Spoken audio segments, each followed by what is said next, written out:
আজ এই সংবাদ সম্মেলনের মাধ্যমে আমি আমার লিখিত অভিযোগ পাঠ করেছি। আমি মোহাম্মদ আব্দুল লতিফ হাওলাদার, পিতা মৃত্যু অপুবলী হাওলাদার, গ্রাম বাজারগোনা, ইউনিয়ন মরিচবিন্যা, ওয়ার্ড নং ৮।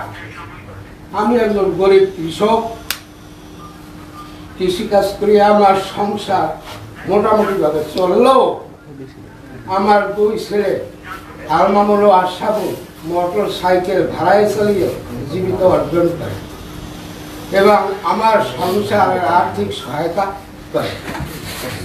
দীর্ঘদিন ধরে আমার নিকট আত্মীয় ভূমিদস্যু আমার আমির হোসেন ও দেলোয়ার হোসেন আমার পৈতৃক ও কবলা জমি নিয়া ভুয়া রেকর্ড খুলিয়া ওই রেকর্ড নিয়ে আমার সাথে বিরোধ চলতে আসছে।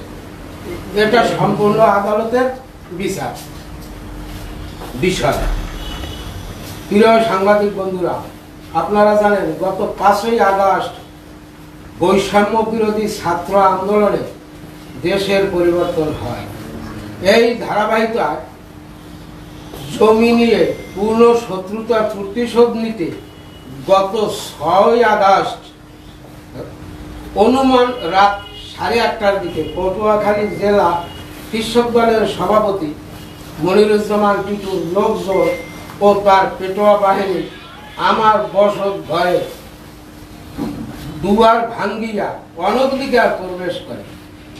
আমির হোসেন, দেলোয়ার, হানিফা, মতি সহ আরো অপরিচিত 15 থেকে 20 জন লোক ঢুকিয়া আমার ছেলেকে মারধর করে আর বলে, তোরা আমাদের বিরুদ্ধে যে সব মামলা পটুয়াখালী কোর্টে আছে তা তুলিয়া আনবি কাল, যদি না তোলো তাহলে তোর 2টা গরু আছে নিয়ে যাব, পাশাপাশি ঘর দুয়ার ভাঙচুর চালায় এবং 1 লক্ষ টাকা দাবি করে, অন্যথায় আমার ছেলেদেরকে তুলিয়া নিয়ে যাবে। এরপর মৃত্যুর ভয়ে ওই রাত্রি ওদেরকে 50,000 টাকা দিয়ে আমার পরিবারকে বাঁচায়। যাবার সময় বলে বাকি 50,000 টাকা রেডি করে, আমরা আসিতেছি। এরই ধারাবাহিকতায় পটুয়াখালী কৃষক দলের সভাপতি মনিরুজ্জামান টিটু পুনরায় গত 4 সেপ্টেম্বর দিন 11টার তার পেটোয়া বাহিনী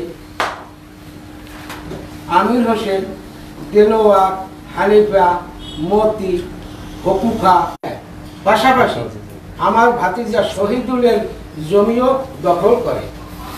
এর কারণ কৃষক দলের সভাপতি মনিরুজ্জামান টিটু আওয়ামী লীগের শাসনামলে মরিচবিন্যা ইউনিয়ন পরিষদের স্বতন্ত্র প্রার্থী হিসাবে চেয়ারম্যান পদে নির্বাচন করে।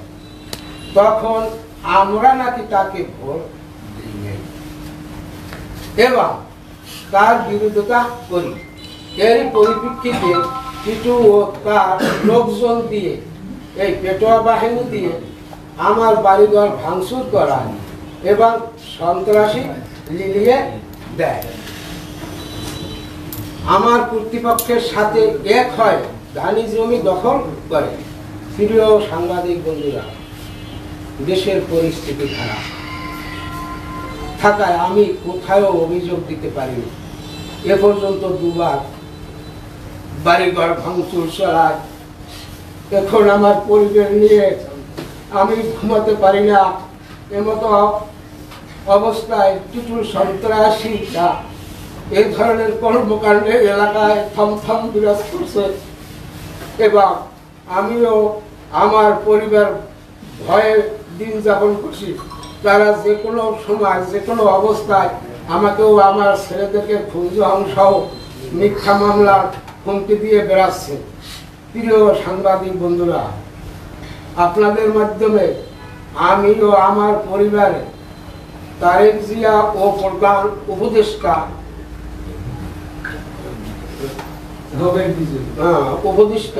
নোবেল বিজয়ী ডক্টর মোহাম্মদ ইউনূস স্যারের কাছে আমি বিচার চাই। আমার কি এই কৃষক দলের সভাপতি টিটু ও টিটুর বাহিনী থেকে বাঁচতে পারে, তার একটি সুষ্ঠু সমাধান চাই। প্রিয় সাংবাদিক বন্ধুরা, আমিও আমার পরিবারের আমাদের কাছেও আপনাদের কাছেও বিচার চাই। বলা যায় না আজই এই সংবাদ সম্মেলন করার পর আমার পরিবারের নতুন কোন বিপদ হয়ে পড়ে আমার জানা নেই। আপনাদের মাধ্যমে সরকারের কাছে আবেদন, টিটুর সন্ত্রাসী বাহিনীর হাত থেকে আমার পরিবারের নিরাপত্তা চাই।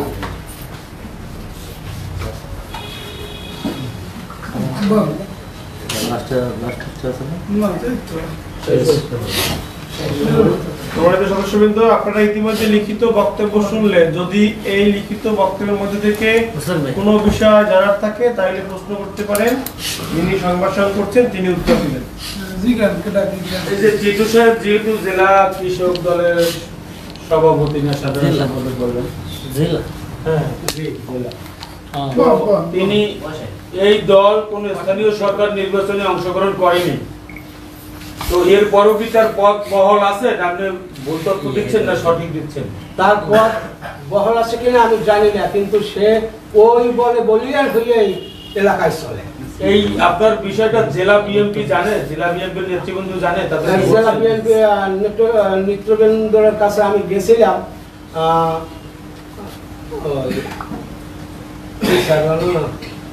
সরকার সাহেবের কাছে, সরকার সাহেব গেছিলাম। সে বলছিল যে আপনার ইউনিয়নের ব্যাপার নিয়ে আপনি একটা জায়গাটা ভিজিট করাইয়া ক্যামেরা করে আমার কাছে পাঠাই দিলে এবং তথ্য দিলে আমি এর বিচার করবো, কিন্তু আজ পর্যন্ত আমি কোনো আসে নাই। এখন সংবাদ সম্মেলনের মাধ্যমে পূর্ত সরকারের বরাবর আপনার কিছু বলার আছে কি? সংবাদ সম্মেলনের জানাইছিনি, যেহেতু আমি প্রশ্ন এর মাধ্যমে জানা আছে, আমি এর বিচার চাই, সুষ্ঠু বিচার চাই। ওই রাতে যে আপনাদেরকে মারধর করছে ওই সময় আপনাকে কি মারছে কিনা? বিভীষিকাময় রাতের আধারে যে আপনাদেরকে মারছে, কেমন কি পরিস্থিতি হয়েছিল? আমার এই যে ছেলেটারে মারছিল, এই যে খারাপ জামাটা খুলে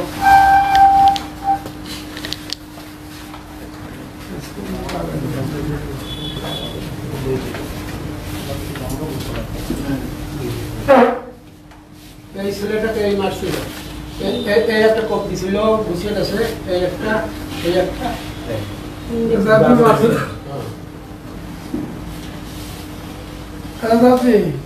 আপনাকে তো মারছে নাকি? আপনি বলেন কিছু? এদের তো ভয় দেখাইছে,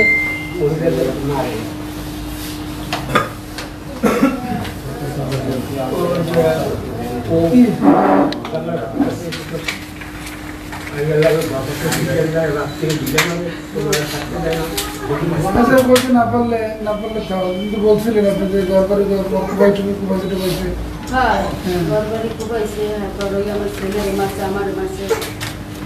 হুমকি দেয়। আবার কালকে আজকে আবার এই জায়গাটার উপরে আবার গাছ লাগায়, কয় নেও না তোরা জায়গা আমাকে মারবে, রাত্রেও স্যার ঘুমাইতে দিন। আমরা কি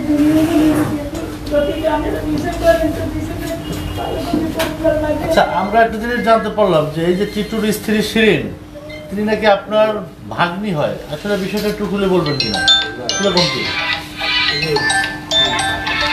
টিটুর স্ত্রী শিরিন আমার ভাগ্নি হয়, কিন্তু ভাগ্নি হইলেও সে আমার এই নির্বাচনের এই পরিপ্রেক্ষিতে সে আমাকে খুব খারাপ চোখে দেখত।